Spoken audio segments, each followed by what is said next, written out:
Welcome back to Wild Drama Stories. Story number 1. Opie writes, I, 33 female, am married to John, 35 male. Together we have a daughter, 3 female, and are currently expecting our second child together. We both also have a child from previous relationships. I have Liam, 8 male, from my previous marriage, and my husband has Ava, 10 female. I make Sunday lunch for my family every week. On Friday, Liam asked if I would make stuffing without onions this week. Liam doesn't normally eat stuffing. He tried it a few times, decided he wasn't a fan, and that was it. He tried it with his dad the weekend before. We have 50-50 custody, so our weekends vary, and liked it. I agreed and on Sunday made my son his own stuffing without onions. It's no big deal after all, and I'm happy to make separate portions of anything if it means my children eat more. This is where the problem starts. We sit at the dinner table and John points out that Liam has stuffing on his plate. Liam tells him that I made him stuffing without onions because he likes it without the onions. Immediately, I noticed Ava's mood sour, and when I pressed her, she asked why I didn't make her stuffing without onions when she asked about it months ago. Now, I'd understand where she was coming from if she'd actually asked, but I had no clue what she was talking about. I said as much, and she told me that she'd brought it up with John, who said he'd talk to me. John never spoke to me about it and told Ava that it was too much work for me to take out the onions just for her. John said he didn't tell me because he thought it'd be too hard on me, wanted to make things easier, thought I'd only say no anyway. He even said that it didn't make sense to make a separate portion for just one person. He said it was stupid that I'd even done it for Liam. He said the kids should learn to either make do with onions or not have stuffing at all, because not everything in life is going to go their way. I called him an idiot. I then went to the kitchen and got the rest of the onionless stuffing for Ava to try. Later that evening, Ava went back to her mother's and told her what happened, which caused an argument between her and John, and they're not on good terms anyway. John has been angry with me since. He says it's my fault Ava and her mother is mad at him. He says I should have just left the damn stuffing alone, that I'm just spoiling my son by giving in to him like that.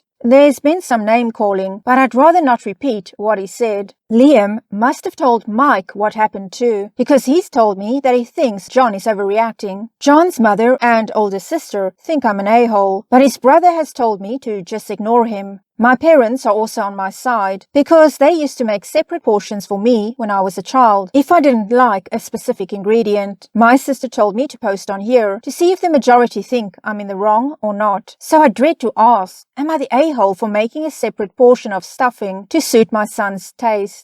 Well, the verdict was that Opie is not the a-hole, and here is Opie's update.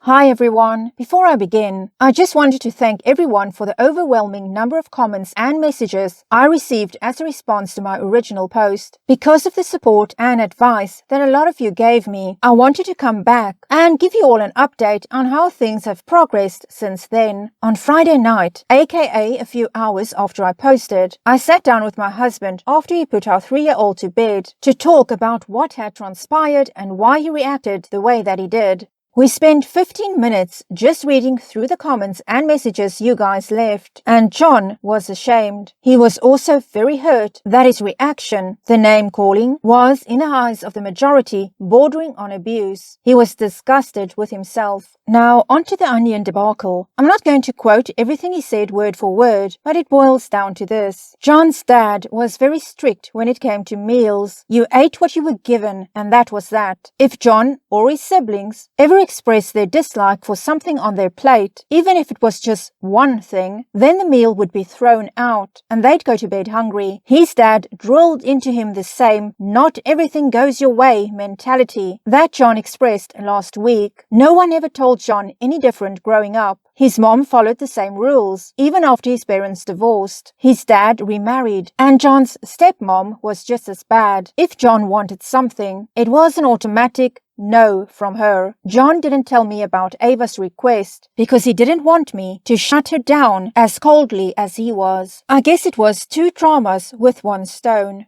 Then it comes to the anger. Again, I'm summarizing here, but John attributes it to stress. He feels overwhelmed with the kids and the pregnancy, and his work has been particularly busy over the last few months. He feels constantly frustrated and doesn't know how to bring that down. But then he asked a question that really blew my mind. He asked if I was having an affair with my ex-husband, Liam's father. Apparently his mom, lovely lady, made a comment about how close we were, how it was unnatural, and it's been playing on his mind since. I'll admit that Mike, my ex-husband, and I are close. We're friends. We have a child together, but we don't love each other anymore. All of this I told my husband. I asked if I did something to make him not trust me on that. Well, after 4 years of marriage, I found out why John and his ex-wife hate each other. She had an affair. He didn't want to tell me because he was embarrassed and he wanted to put it behind him. He also didn't want me to hate her and maybe have that ruin my relationship with Ava because it was his pain, his burden to carry. He's bitter because she's never apologized and blamed him for the affair. He's apologized profusely for the pain he has caused me and our children. I apologized for calling him an idiot. We both agreed no onions on Sunday.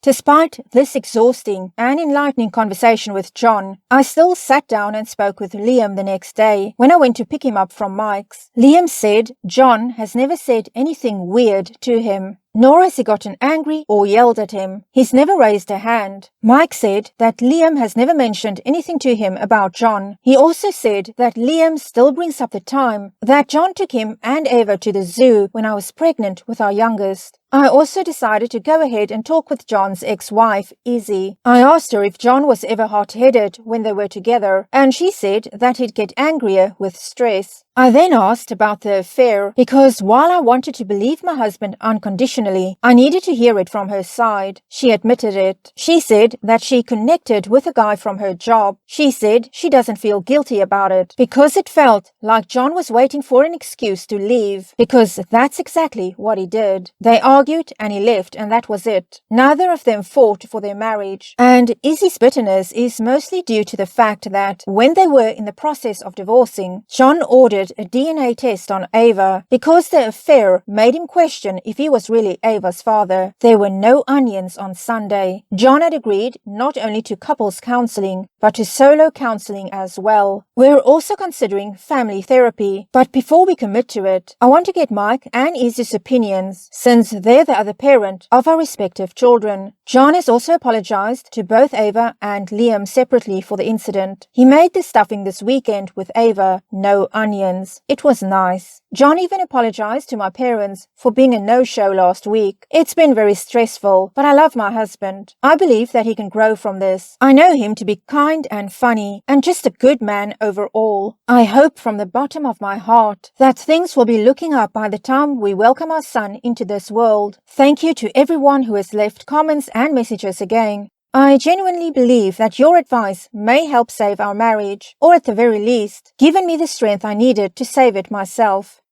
Well, Opie, I started reading your story and I was thinking, onions, stuffing without onions, really? That is how this big argument starts? And it really is surprising how a very little thing can lead to a big argument. And then, of course, it turns out that there's a lot more behind it. And Opie, it's really nice, so refreshing to read about a family where people are willing to sit down together and discuss things. And in this case, go to couples counseling and separate counseling and thinking about getting the family to go for therapy as well. That's the thing that always makes a difference. If all parties involved are willing to go and get help and make the changes that are necessary. And I'm honestly not worried about you and your family, Opie. I believe everything is going to work out. And by the time your son gets here, it's going to be in the past, all the stuff that's happened, and you can just focus on that. So congratulations, Opie.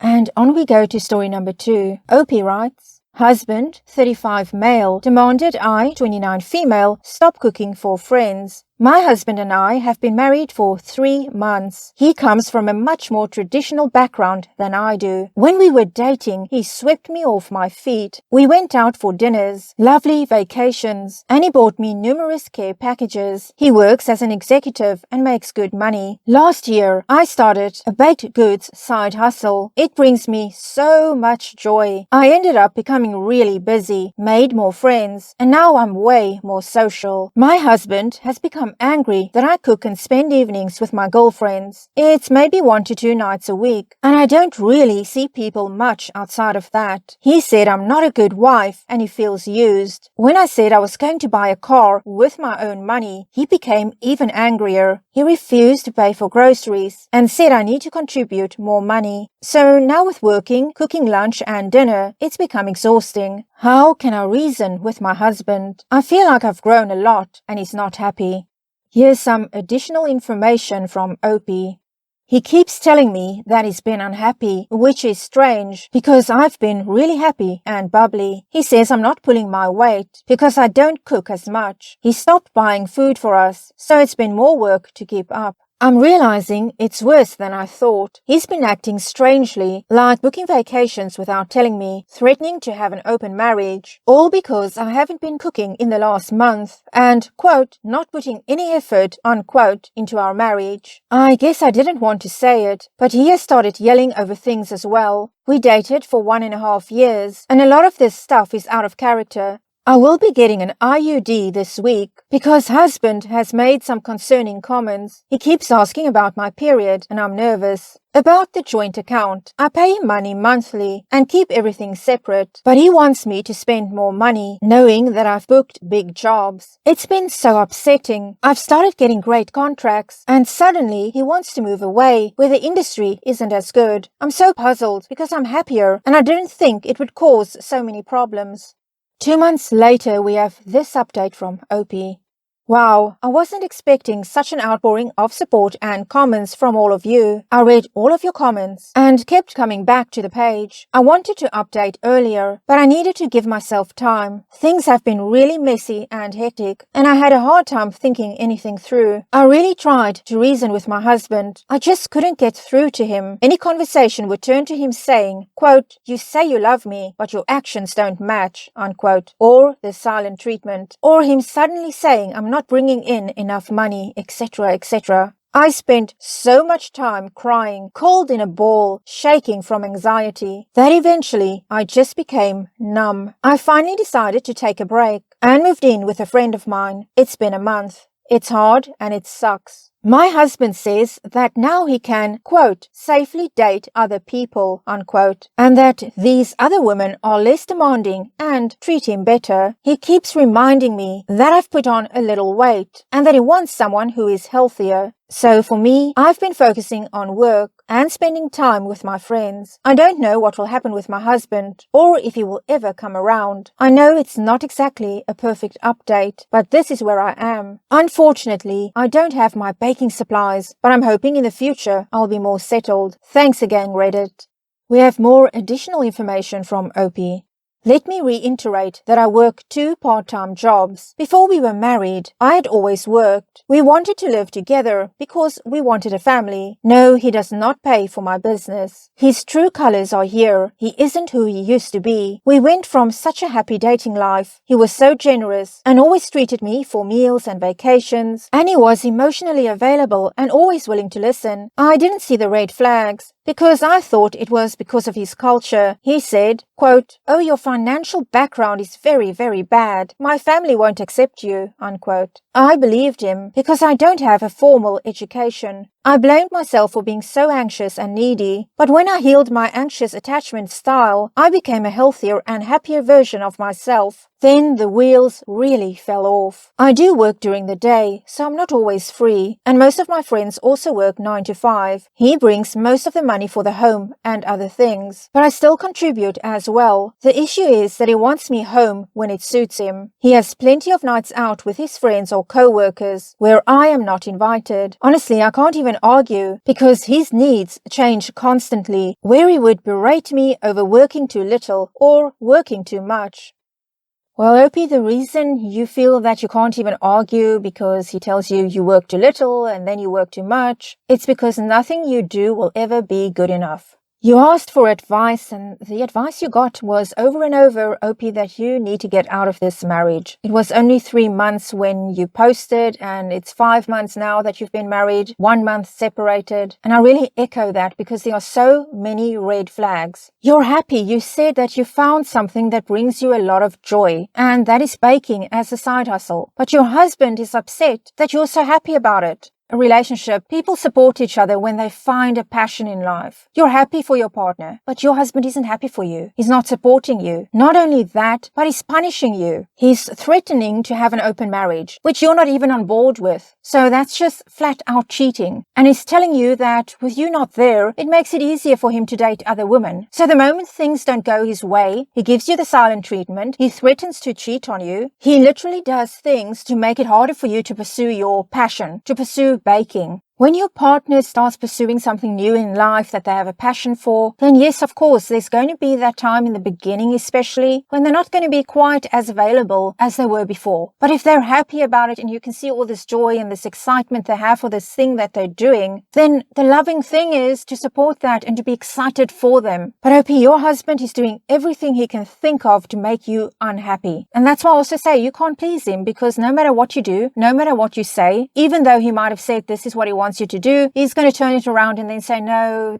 I don't want that. I want you to do this. And it will go on and on and on like that. So I agree with the comments, with the advice you got, OP, from people telling you you need to get out of this marriage. And that's not something I say lightly, because I know things are complicated, and telling somebody to just walk away is not that simple. And, also couples have problems in marriages, and, that's just the way it goes. But this is much deeper than that. I honestly don't think that you will be happy if you stay in this marriage. The way your husband treats you, OP, that is not the way a loving partner treats their significant other. You're only 5 months into this marriage now, 2 years into the relationship in all. OP, I hope that you decide to walk away. I really do fear for you and your future if you stay in this marriage.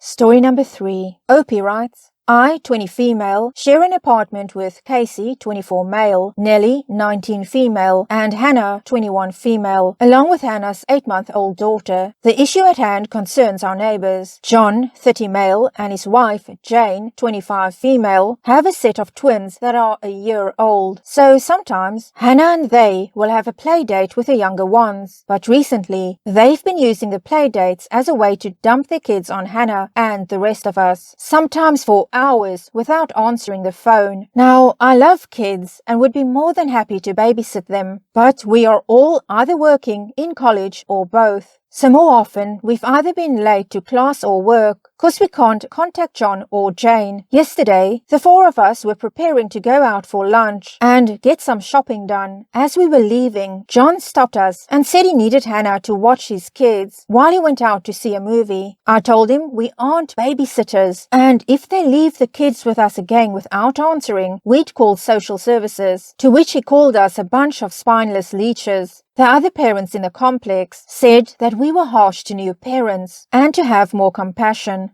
Edit, all the names are fake and not even close to what they are in real life. Update, we called CPS on John and Jane. We've also agreed to avoid them and not answer the door if it's them. Finally, we plan on moving soon, since our lease is up soon. OP, sometimes this is how it goes in life. You help people out and next thing you know, they start taking advantage and they expect you to do it every time they need you. So they're testing your boundaries, and well, you made it pretty clear that you're not going to allow those boundaries to be crossed anymore. And as for the other parents in the complex who said that you were too harsh on new parents, I'm just wondering, why can't they take care of John and Jane's child then, if they feel so strongly about it? I guess John and Jane are just going to have to work their schedule out better, their time away from their child, and start hiring babysitters when they need them. Well, that's it for this edition. Thank you for joining me for these stories, and I hope you enjoyed them. If you did, please give it a thumbs up. Consider subscribing to my channel. It really helps me out a lot. And leave me a comment. Be kind to yourself, everyone. Bye.